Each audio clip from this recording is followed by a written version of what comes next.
இருந்தாலும் என்ன நடந்துச்சு ஏது நடந்துச்சுன்னு தெரியாம நீ எதுக்கு இங்க ரேவதியை கூட்டிட்டு வந்த? அப்பா புருஷன் பொண்டாட்டி பிரச்சனையை அவங்க பேசி தீர்த்துக்க மாட்டாங்களா? பேசி தீர்த்துக்கிட்ட பிரச்சனையே இல்லையே. அடிக்கல செய்யறாரு அவரு. அடிச்சது சரின்னு நான் சொல்ல வரலடா. அதுக்காக இனிமே ரேவதி அந்த வீட்டுக்கு அனுப்பக்கூடாதுன்னு சொல்லலாமா? அது எப்படி நியாயமாகும்?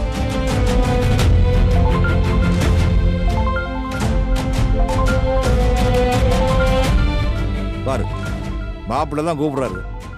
எடுத்து பேசினா ரேவதி அனுப்பி வைங்கன்னு சொல்லுவாரு. தேவையே இல்ல. ரேவதி இங்கே இருக்கட்டும்.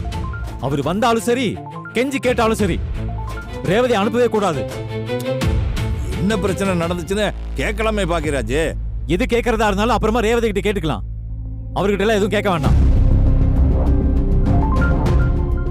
இத பாரு,